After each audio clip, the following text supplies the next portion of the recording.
Page 27, go for it. This lesson, they're introducing you to reggae music. It's a style of music like jazz or honky-tonk or ragtime, whatever. And it's basically of a Jamaican origin. It has a really neat rhythm. I just love it. Don't think reggae is ragtime or rap music or anything like that. No, totally different.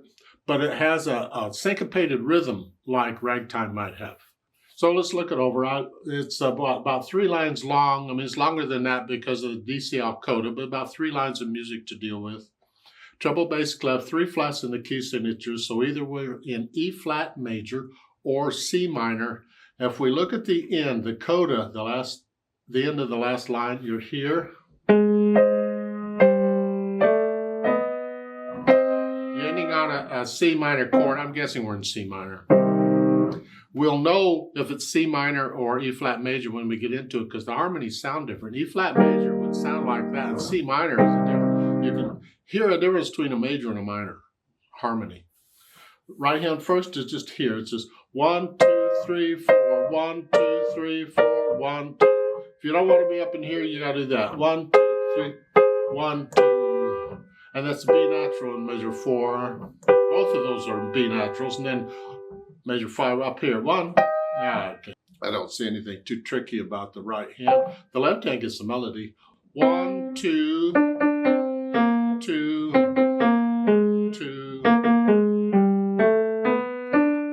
so forth. So once you get a fingering all worked out for the hands, then I put them together slowly. Here, well, this comes up when I play that.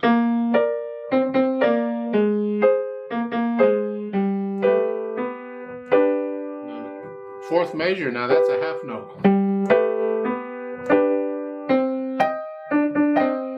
Okay. So put the hands together, and then I'll go back over it a few measures at a time, get rid of the hesitations. I can keep it slow, that's fine, but no hesitations. And once the hesitations are gone, I'll think about the articulation. We have staccato, so I'm on the key and I'm bouncing off. Boom, here.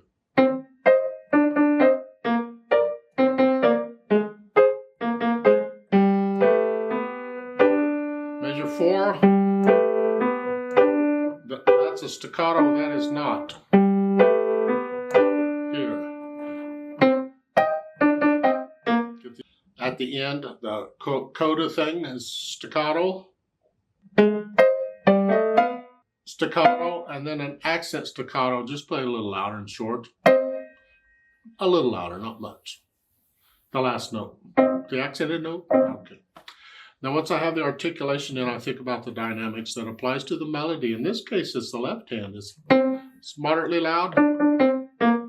This in the background.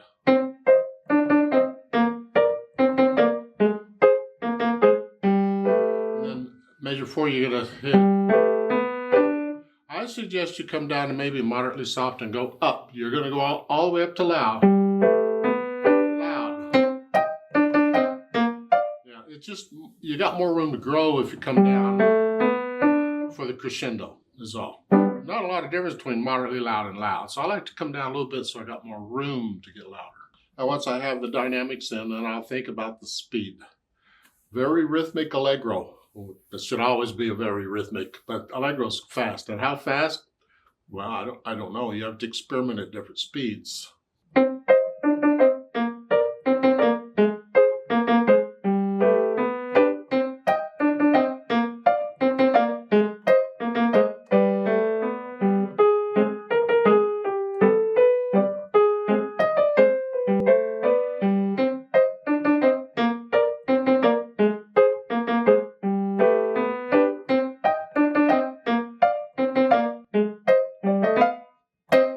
Now the road map, in case you're confused, where are we going here? I got lost.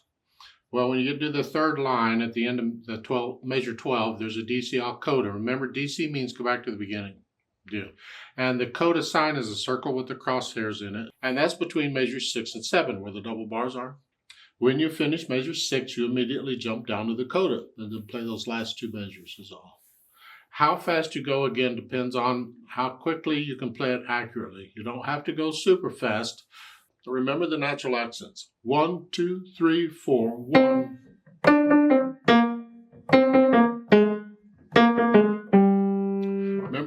The right hand's playing on the offbeats, yeah. And you feel the natural accents. Just make sure you're feeling them.